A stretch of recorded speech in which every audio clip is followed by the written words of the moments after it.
Hi hello నమస్తే welcome back to iDream Media. ఈరోజు మనతో ఉన్నారు డాక్టర్ రమేష్ కనిగంటి గారు, great grandson of Kaniganti Hanumantharao గారు, అలాగే founder and director of centre for human security studies. సార్తో మాట్లాడదాం. Hi sir. నమస్తే అండి విరాట్ గారు. Sir how are you sir first of all? Thank you very much. It's pleasure coming back to iDream again. Thank you, sir. We used to do a lot of programs in the past. It's our pleasure to sir. And ఈరోజు ఎపిసోడ్లో ముఖ్యంగా F1 ఏదైతే students visa సంబంధించిన procedure ఉంటుందో అక్కడి నుంచి H1కి సంబంధించి ఏదైతే ట్రాన్సిషన్ అవుతూ ఉంటారో ఆ ప్రొసీజర్ గురించి కాస్త బ్రీఫ్గా ఎక్స్ప్లెయిన్ చేస్తారు. తప్పకుండానండి. iDream ప్రేక్షకులకి, ముఖ్యంగా అమెరికాలో స్థిరపడిన భారతీయులకి, అమెరికా వెళ్ళి చదువుకుందాం అనుకుంటున్న భారతీయ విద్యార్థులకి, మరి ముఖ్యంగా మన ఆంధ్ర తెలంగాణ విద్యార్థులకి అర్థమయ్యేటట్టు స్పష్టమైన తెలుగులో నెంబర్ 1 ఏంటంటే, అమెరికాలో భారతదేశానికి చెందిన వాళ్ళు 3,50,000 పైగా స్టూడెంట్స్ ఉన్నారు. Number 1. Out of 3,50,000 students in the year 2023-2024, about 1,100,000, 1,00,000 మంది పైగా అటు ఇటు 10,000 అటు ఇటు 1,10,000 తక్ మన తెలుగు స్టూడెంట్స్ ఉన్నారు. అంటే చాలా సిగ్నిఫికెంట్ పోర్షన్. అవును. 3,70,000 మంది ఇండియన్ స్టూడెంట్స్ అమెరికాలో ఉంటే 23-24 లెక్కల ప్రకారం 1,10,000 మంది మన భారతదేశానికి సంబంధించిన వాళ్ళల్లో మన తెలుగు వాళ్ళే ఉన్నారు. అంటే we're a significant number. So number 1. Number 2, మొత్తము యునైటెడ్ స్టేట్స్ ఆఫ్ అమెరికాలో 1789లో 1789 United States of America first American president George Washington నుంచి today the 47th president of the United States of America Donald Trump. అంటే 1789 నుంచి ఇవాళ వరకు America దేశం యొక్క వయసు, the age of United States of America, the oldest democracy in the modern times, is about 240+ years, 240+ years. India being the largest democracy on the planet earth, ప్రపంచంలో అతిపెద్ద ప్రజాస్వామ్య దేశం మన భారతదేశం. సో 2 ప్రజాస్వామ్యాల కలయిక భారతదేశము, United States of America, US. ఈ 2 తమ యొక్క శక్తి ఏంటంటే education, technology, science, technology, engineering, mathematics, STEM courses ద్వారా మన భారతదేశం నుంచి చాలామంది students in terms of research and development కానీ, బెటర్ ఎంప్లాయ్మెంట్ ఆపర్చునిటీస్ కానీ, అమెరికన్ డాలర్ మీద ఉన్న ప్రేమతో కానీ, American government, politics, foreign policy మీద ఉన్న నమ్మకంతో కానీ, whatever the reason, or ఈ సప్త సముద్రాలు 7 seas దాటి మన ఆంధ్ర తెలంగాణ నుంచి మిగతా రాష్ట్రాల నుంచి భారతదేశంలో they go to United States of America in search of better employment, better education, quality of education. So F1 visa అనేది స్టూడెంట్స్కి అమెరికన్ గవర్నమెంట్ ఇచ్చే visa. United states citizenship and immigration services, USCIS, United states citizenship and immigration services, part of the department of homeland security. మనకి భారతదేశంలో ministry of home affairs అంటారు. మన ఇక్కడ అదే అంటే మన భారతదేశం యొక్క అంతర్గత భద్రతని, internal security of India will be monitored, managed by ministry of home affairs in India. Whereas in the United States of America department of homeland security అంటారు, DHS. Part of DHS is US citizenship and immigration services. Right. అది దాంట్లో భాగంగా there are about 185 types of visas. అందులో కూడా అమెరికాలో American government ఇచ్చే వీసాలు 185 రకాలు ఉన్నాయి.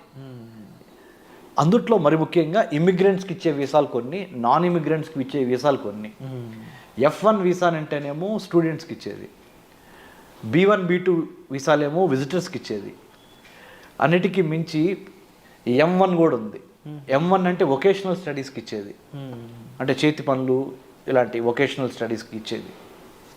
తర్వాత H1B అంటే ఎంప్లాయ్మెంట్ కోసం, ఉద్యోగం కోసం అమెరికాలో ఉండటానికి ఇచ్చేది H1B. H4 అంటేనేమో డిపెండెంట్ వీసా, అంటే స్పౌజ్, అంటే వాళ్ళ డిపెండెంట్. సో మీరే ఉన్నారు విరాట్, మీరు రేపు వెళ్ళి అమెరికాలో సెటిల్ అయ్యారు, మీ మిసెస్ని మీరు ఇక్కడి నుంచి అక్కడ తీసుకెళ్ళాలి, లేకపోతే మీ అమ్మగారినో, లేకపోతే మీ నాన్నగారినో, లేకపోతే ఎవరో మీకు ఇంపార్టెంట్ వాళ్ళని తీసుకెళ్ళాలి మీకు తోడుగా. H1B మీద మీరు వెళ్ళారు, H4 మీద ఆ డిపెండెంట్ వీసా మీద వాళ్ళు తీసుకెళ్తారు. So F1, H1B, H4, L1 ఉంది, అంటే ఇంట్రా కంపెనీ, అంటే ఒక కంపెనీ నుంచి ఒక కంపెనీకి L1 అంటారు దాన్ని, అది ఉంది. తర్వాత ఎక్సెప్షనల్లీ టాలెంటెడ్ ఇండివిజువల్ సైంటిస్టులకు ఇచ్చే వీసాలు కూడా ఉన్నాయి. సో ఇన్ని రకాల వీసాస్ ఉన్నాయి. సో ఈ వీసాలు ముఖ్యంగా అన్నిటికన్నా ప్రతిరోజు మనం వాడుక భాషలో అందరికీ తెలిసేది, అందరికి ఉపయోగపడేది ఏంటి? F1 to H1B, student visa నుంచి వర్క్ వీసా. స్టూడెంట్ వీసా నుంచి వర్క్ వీసా. ఒక స్టూడెంట్గా GRE టోఫెల్ రాసి యునైటెడ్ స్టేట్స్ ఆఫ్ అమెరికాలో MS అడ్మిషన్ తీసుకొని, లేకపోతే అండర్ గ్రాడ్యుయేట్ కాలేజీల్లో అడ్మిషన్ తీసుకొని, అమెరికన్ కాలేజ్ టెస్ట్ ద్వారా కానీ, స్కాలస్టిక్ యాప్టిట్యూడ్ టెస్ట్ అంటారు SAT SAT ద్వారా కానీ, అండర్ గ్రాడ్యుయేషన్లో అంటే డిగ్రీ కోసం వెళ్తేనేమో ACT కానీ SAT కానీ పాస్ అయ్యి డిగ్రీ కోర్సులో జాయిన్ అవుతారు. పోస్ట్ గ్రాడ్యుయేషన్ కోసం వెళ్తే అంటే MS మాస్టర్ ఆఫ్ సైన్స్కి వెళ్తే GRE కానీ టోఫెల్ కానీ రాసి వెళ్ళాలి. వెళ్ళిన తర్వాత దేని మీద వెళ్తారు? ఏ వీసా మీద? F1 వీసా మీద వెళ్తారు.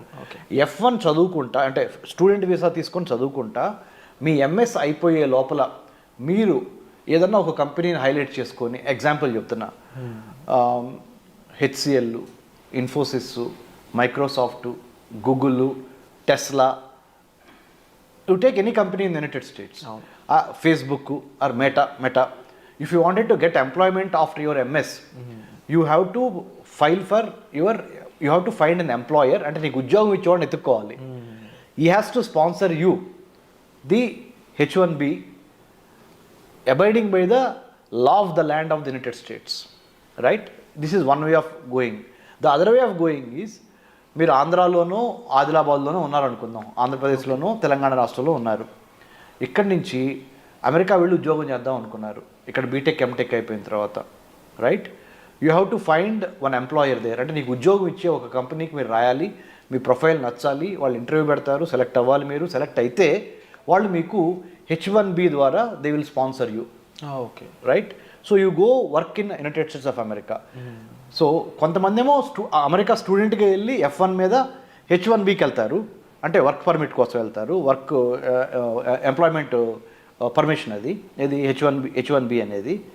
ఇంకొకళ్ళు ఏంటి, ఇండియాలో స్టూడెంట్గా ఉండి ఇండియాలోనే కోర్సెస్ ఫినిష్ చేసి ఓన్లీ ఉద్యోగం చేయడానికి అమెరికా వెళ్తారు H1B మీద, రైట్? ఈ H1B వీసా కోట భారతదేశానికి ఒక 65,000 నుంచి 85,000 వరకు భారతదేశం నుంచి ప్రతి సంవత్సరం ఒక 65,000 నుంచి 80,000 మధ్య skilled and semi skilled workers, ముఖ్యంగా skilled workers from STEM courses, science, technology, engineering, mathematics నుంచి సెలెక్ట్ అయ్యి IT తదితర రంగాల్లో పనిచేయడానికి అక్కడ అమెరికాలో సాఫ్ట్వేర్ ఇండస్ట్రీలో 65,000 నుంచి 85,000 మందికి లాటరీ చిట్ ద్వారా అమెరికాలో H1B తీసుకొని అక్కడ ఎంప్లాయ్మెంటు, డాలర్ డ్రీమ్స్, మంచి హోదా, మంచి ఉద్యోగం అక్కడికి వస్తుంది. కానీ ఇప్పుడు ఏం చేసింది కొత్తగా ట్రంప్ అడ్మినిస్ట్రేషన్ను 2025 జనవరి 20వ తారీఖు 20th January 2025 Donald Trump in his second term presidency has been making some kind of monumental changes. Mostly మన చాలామంది భారతీయులు చాలా, ఇఫ్ నాట్ ఏ షాక్, ఏమవుద్దా డొనాల్డ్ ట్రంప్ మోస్ట్ అన్ప్రెడిక్టబుల్ అంటాడు ఇట్లా. అవును, మనందరం ఆ రోజు సైన్ చేసి కూడా సైన్ చేసి పెన్నీస్ వేసేసాడు. సో ఆయన ఏం చేస్తాడు? H1B వీసాలు తగ్గిస్తాడా? స్టూడెంట్ వీసాలు ఏమన్నా పెంచుతాడా లేదా తగ్గిస్తాడా? ఇమ్మిగ్రేషన్ను ఎన్నో లాస్ తీసుకొస్తున్నాడు ఆయన. తర్వాత there is a separate department of government efficiency create చేశాడు. గవర్నమెంట్లో చాలా ప్రభుత్వ శాఖల్లో చాలా డిపార్ట్మెంట్లు ఉంటాయి. ఫుడ్ సెక్యూరిటీ చూసేది, వాటర్ సెక్యూరిటీ చూసే శాఖ, ఇమిగ్రేషన్ చూసే శాఖ, హోమ్ల్యాండ్ సెక్యూరిటీలో భాగమైన transportation security, health security. There are government is a complex web of many departmentals coming together to give good governance, service delivery to the public కదా. అందుట్లో ముఖ్యంగా department of government agency start చేశాడు, government efficiency start చేసి అన్ని శాఖల్ని చూస్తున్నాడు ఆయన. దాంతోపాటు మరి ముఖ్యంగా డొనాల్డ్ ట్రంప్ ఇంకొక ఇంపార్టెంట్ ఏంటంటే H1B వీసాలకి సంబంధించి ఎటువంటి ప్రకటన చేస్తాడో, ఉన్నవాళ్ళని ఏమన్నా పీకేస్తాడా, H1B వీసా కోట తగ్గిస్తాడా ఇండియాకి, తగ్గిస్తే ఎందుకు తగ్గిస్తారు అనే ఒక, తగ్గించకపోతే పర్లేదు, మిగతా వాళ్ళకి తగ్గిస్తే మనకు తగ్గించకపోయినా పర్లేదు అనే ఒక మంచి ఫీలింగ్ ఉన్నప్పటికీ ఎప్పుడు ఏ క్షణం ఆ గవర్నమెంట్ ఏం చేసిద్ది, డొనాల్డ్ ట్రంప్ గవర్నమెంట్ అనేది 100% మన వాళ్ళకి డౌట్ ఉంది, గుండెలు కొట్టుకుంటున్నాయి. అవును. ఎందుకు ఎన్నో లక్షలు పెట్టి అమెరికాలో చదువుకొని వెళ్తాం ఒక ఎత్తు అయితే, అక్కడ ఎంప్లాయ్మెంట్ తీసుకోవడం రెండో స్టెప్ అయితే, కొంతమంది ఇండియా నుంచి డైరెక్ట్గా మన ఆంధ్ర తెలంగాణ నుంచి ఇక్కడ యూజీ పీజీ చదువుకున్న తర్వాత under graduation post graduation America వెళ్ళి అమెరికాలో జాబ్ చేయాలనేది ఒక ప్రివిలేజ్గా, ఒక గొప్ప సక్సెస్గా, ఒక గొప్ప అచీవ్మెంట్గా, అంటే ఒక సంతోషదాయకమైన విషయంగా, ఆ కుటుంబం పరువు ప్రతిష్టలు పెరుగుతాయి, ఆర్థిక అభివృద్ధి జరుగుద్ది అనే డాలర్ డ్రీమ్స్ మన వాళ్ళు చాలా ఉన్నాయి. కాబట్టి మన వాళ్ళు ఆ ఆందోళన చెందడం సహజం. డొనాల్డ్ ట్రంప్ వచ్చి మన పొట్ట మీద ఏమైనా కొడతాడా అనే ఒక భయం. నేను PhD in American studies, I did my doctorate in American studies from Delhi Jawaharlal Nehru university JNU. అంటే అమెరికన్ గవర్నమెంట్ పాలిటిక్స్ ఫారెన్ పాలసీలో డాక్టరేట్ చేశాను. I'm the only Telugu who have done a PhD in American studies from that particular department, School of International Studies, JNU. తర్వాత ఇజ్రాయెల్లో కూడా చదువుకున్నాను security studies మీద post doctorate. అంటే research చేసి చెప్తున్నా. Centre for human security studies మా సంస్థ, అందులో 30 to 40 IAS IPS ఆఫీసర్స్ ఉన్నారు, చాలామంది టెక్నోక్రాట్స్ ఉన్నారు. రీసెంట్గా కూడా మా సంస్థని స్టాన్ఫోర్డ్ యూనివర్సిటీ సెలెక్ట్ చేసింది. Artificial intelligence for human security, మానవ రక్షణ కోసం కృత్రిమ మేధస్సుని ఏ విధంగా వాడాలి, ప్రభుత్వాలు beat the central government or state government, how should we write A AI policy, how should we include ethical, legal, moral, cultural, historical, sociological, political, religious values into AI policy when government gives అనే దాని మీద వెళ్ళొచ్చాను. కాబట్టి నేను research చేసి చెప్తున్నాను, ఆంధ్ర తెలంగాణ ప్రజలకి ముఖ్యంగా స్టూడెంట్స్కి అమెరికా వెళతానికి ఎటువంటి ఇబ్బంది ఉండదు ట్రంప్ ప్రెసిడెన్సీలో. ఎందుకు అంటే Trump usually likes meritorious students, skilled people, meritorious people, legally binding people. అంటే చట్ట వ్యతిరేకమైన తప్పుడు పనులు చేయకుండా చట్టానికి అనుగుణంగా, if you are a law abider, if you follow law, if you follow proper rules and regulations,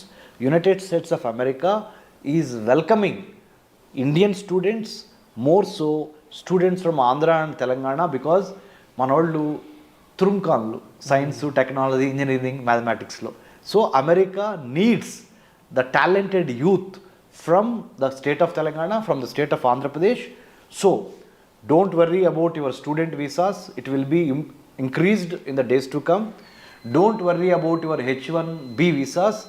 You will get maximum number of H1B visas in the days to come. But only underlining factor is, don't try to cheat, don't try to give misinformation, disinformation, don't try to play with visa officer, don't try to build cock and bull stories. Be honest, be prepared, be focused, have a lot of integrity when you approach the visa officer, and have clarity of thought and clarity of mind. Why do you wanted to go to United States of America? How did you choose? Why did you choose that particular university or the department? And do you have proper bank statements? Do you have proper knowledge about US government, politics and culture? అన్నిటికన్నా ముఖ్యంగా మన స్టూడెంట్స్కి నేను ఇచ్చే సలహా ఏంటంటే, only knowledge ఉండి GRE TOEFL రాసి యుఎస్లో అడ్మిషన్ రాగానే మనకి వీసా వచ్చింది అనుకుంటే పొరపాటు. దాంతోపాటు వీసా ఆఫీసర్స్ ఈ మధ్యకాలంలో ఏం టెస్ట్ చేస్తున్నారంటే, మీ యొక్క సోషల్ మీడియా అకౌంట్స్, మీ సోషల్ మీడియాలో మీరు పెట్టే మెసేజెస్ అంటే యాంటీ గవర్నమెంటా, ప్రో గవర్నమెంటా, లేకపోతే ఎవరన్నా అంటే గర్ల్స్ కానీ బాయ్స్కి కానీ ఎటువంటి బ్యాడ్ లిటరేచర్ రాయకుండా సోషల్ మీడియా, ఫేస్బుక్లో లా అబైడింగ్ సిటిజన్గా ఉన్నారా, లా బ్రేకర్గా ఉన్నారా మీరు అనేవి మొత్తం మీ సోషల్ మీడియా ప్రొఫైల్లో మీ హాబీస్ దగ్గర నుంచి మీరు ఎక్కడికి వెళ్ళారు, ఏం చేశారు అనేది ప్రతిదీ before you go and visit the US consulate in Hyderabad or US consulate in Delhi or Mumbai, Chennai, wherever you get the lottery pickup for your interview. They will do thorough checking of your social media also, number one, and also your GRE TOEFL scores, your admission card. Once you land in the United States of America, Department of Homeland Security, DHS, right now under the President Trump administration, is going to watch all our activities. Not to get scared. మీకేం భయపడక్కర్లేదు దీనికి. ఏం చేస్తున్నారంటే ఇల్లీగల్గా మా దేశంలోకి రావద్దు అంటున్నారు అంతే. ఇల్లీగల్గా రావద్దు, ఇమ్మోరల్గా రావద్దు, అనైతికంగా ఏదో తిమ్మిని మమ్మిని చేసి ఏదో ఒక ఫేక్ డాక్యుమెంట్స్ పెట్టి లేని బ్యాంక్ అకౌంట్ డబ్బులు చూపించి దొంగ సర్టిఫికెట్లు పెట్టి అమెరికాలో F1 స్టూడెంట్ వీసా తీసుకొని అమెరికా వచ్చి అమెరికాలో రాగానే యూనివర్సిటీ అడ్మిషన్ క్యాన్సిల్ చేసుకొని కొన్ని యూనివర్సిటీస్ డబ్బులు వాపస్ ఇస్తాయి. ఆ డబ్బులు తీసుకొని అక్కడ బిజినెస్లు పెట్టుకొని లేకపోతే అక్కడ ఏదైనా హోటల్స్లో తెలియకుండా పనిచేద్దామనో, పార్లర్లో పనిచేద్దామనో, పెట్రోల్ బంక్లో పనిచేద్దామనో, స్టోర్ హౌసెస్లో పనిచేద్దామనో, వేర్ హౌసెస్లో పనిచేద్దామనో ఇలా చెయ్యొద్దు. ఎందుకు వెళ్ళారు అమెరికా? ఆ పని మీదే ఉండండి. ఎందుకంటే under the president Trump administration, the whole government of the United States of America is more observant, more watchful, more careful, more strict about how you behave in their country. So మనం అక్కడికి ఒక గెస్ట్గా వెళ్ళి లేకపోతే ఒక స్టూడెంట్గా వెళ్ళి లేకపోతే ఒక ఎంప్లాయీగా వెళ్ళి we have to have that kind of focused approach. Then under the president Trump administration they will welcome you. So F1 student visa తీసుకుని వెళ్ళి H1Bగా మార్చుకునే పరిణామ క్రమంలో there is something called cap gap analysis అంటారు. Okay. Cap gap, CAP cap _ GAP gap. Cap gap extension అంటే ఏంటంటే ఎంతమందికి H1Bలు ఇవ్వాలి అనే ఒక క్యాప్ పెడతారు. అలానే ఎన్ని స్టూడెంట్ వీసాలు ఆ పర్టికులర్ ఇయర్లో ఇవ్వాలనేది కూడా ఒక క్యాప్ పెడతారు. ఆ క్యాప్ పెట్టి రిక్రూట్మెంట్ చేసుకునే గ్యాప్ ఉంటుంది. ఈ క్యాప్కి మధ్య సక్సెస్ అవ్వాలంటే స్టూడెంట్ F1 నుంచి H1Bకి what you need to have is the skill, the knowledge and more than anything else attitude, good behaviour. You are very very watchful. Now we're living in a digitalised world. Your digital imprints, your digital writings, your writings in the Facebook, your writings in the social media, your behaviour in the social media, your qualifications, it can be cross-checked by the Department of Homeland Security. So nothing to worry about it, but to be sure that you do conduct yourself very well in a foreign soil called United States of America.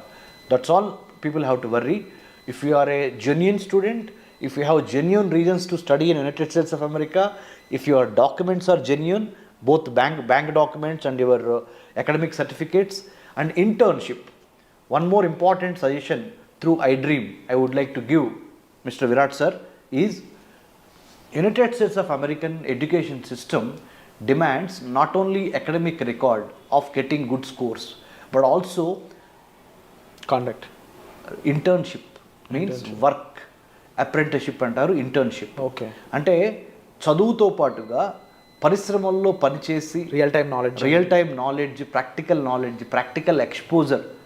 Theory ఒకటి, Indian students are very good with theory but in American government or American colleges and universities they think along with the theory, along with your academic brilliance, you should possess how to do the practical hands-on training experiences of internship. in-hand experiences అని ఉంటాయి. ఆ internship ఇవ్వడానికి కూడా మా centre for human security studies తరపున we're in road number 25 Jubilee Hills within the Dr. MCR HRD Institute, where we give Center for Human Security Studies is a not-for-profit think tank. We do train students going abroad about the etiquette. Etiquette ante mana vyavahara, how we behave. Number one, decency, about not about the personal decency or hygiene, decency of conducting yourself in a foreign land in the United States by respecting the American culture, American constitution, American government and American law. Because once you go there, your behavior is a manifestation of how and why Indians are coming there అనేది వాళ్ళు చూస్తారు. So that's why you have to be careful about when you go abroad. Because you are an ambassador of India in the United States of America. మనం అక్కడ ఒక రాయబారులాగా వెళ్తున్నాం, మన దేశానికి మంచి పేరు తీసుకురావాలి. We have to bring laurels to our country, mother land India, when you go abroad. So all these things about American culture, American way of work, American way of conducting one self in the public affairs. అమెరికాలో ఇండివిజువల్స్తో పాటు institutions చాలా important, ఇన్స్టిట్యూషన్స్తో పాటు processes చాలా important, సిస్టమేటిక్గా ఉంటుంది. So ఇవన్నీ అర్థం చేసుకొని మీకున్న ఆల్రెడీ మన Andhra Telangana students are brilliant in academics, most of them STEM. నేనంటే ఏదో బిఏ చదువుకున్నాను, తర్వాత ఎంఏ చదువుకున్నాను, తర్వాత MPhil in American studies, PhD in American studies, post doctorate from Israel, and I was IVLP International Visitor Leadership Program అని American State Department అంటే America యొక్క విదేశాంగ శాఖ ఇచ్చే IVLP సెలెక్ట్ అయ్యి I have developed American studies curriculum for Indian universities. So నేనంటే తెనాల నుంచి వ్యవసాయ కూలీ కొడుకుగా, మా నాన్నగారు వ్యవసాయ కూలీ కొడుకుగా ఓన్లీ ఎడ్యుకేషన్ అనే ఒక గొప్ప ఆయుధంతో ఈ స్థాయికి వచ్చి చేసింది. ఎందుకంటే నేను మీకు ఎందుకు చెబుతున్నానంటే మన స్టూడెంట్స్కి మీరు తప్పనిసరిగా ఆ డిసిప్లిను, ఆ ఫోకస్సు, ఆ క్లారిటీ ఆఫ్ థాట్ కావాలి. If you need any help you can approach centre for human security studies. I'm doctor Ramesh Kanneganti. You can have my details in the internet. If you type Dr. Ramesh Kannaganti or Center for Human Security Studies, you write an email to us with your resume. We will help you through iDream. You all should be thankful to iDream because iDream has brought me here and this is a platform. And thank you so much sir. ముఖ్యంగా visa యొక్క different types కానీ and వాటిలో ఏ visa దేన్ని conclude చేస్తుంది అనే దగ్గర నుంచి వాటిలో ప్రొసీజర్స్ ఏ విధంగా ఉంటాయి, ఎన్ని రకాల వీసాలు ఉంటాయి అండ్ దాంతోపాటుగా ముఖ్యంగా డిపెండెన్స్ వీసా గురించి, స్టూడెంట్ వీసా గురించి, వర్క్ వీసా గురించి అండ్ మోర్ ఓవర్ అక్కడ మన వాళ్ళు వెళ్ళాక వాళ్ళు బిహేవ్ చేయాల్సిన పద్ధతుల గురించి ఇప్పటివరకు ఎక్కువగా ఎవరు మెన్షన్ చేయలేదు. అటువంటి పద్ధతుల గురించి వాళ్ళ సేఫ్టీ కోసం మీరు చెప్పడం అనేది first of all we are very happy. And తప్పకుండా ఇలాంటి ఒక గ్రేట్ ఇన్ఫర్మేషన్ జనాల్లోకి తీసుకెళ్ళినందుకు కూడా మేము చాలా హ్యాపీ ఫీల్ అవుతున్నాం. And it's our pleasure to have you here sir. And మీకు ఎటువంటి ఇన్ఫర్మేషన్ కావాల్సిన మీరు సెంటర్ ఫర్ హ్యూమన్ సెక్యూరిటీ స్టడీస్ని మీరు సంప్రదించవచ్చు డాక్టర్ కన్నెగంటి రమేష్ గారు. So thank you so much sir. వచ్చే ఎపిసోడ్లో మళ్ళీ కలుద్దాం.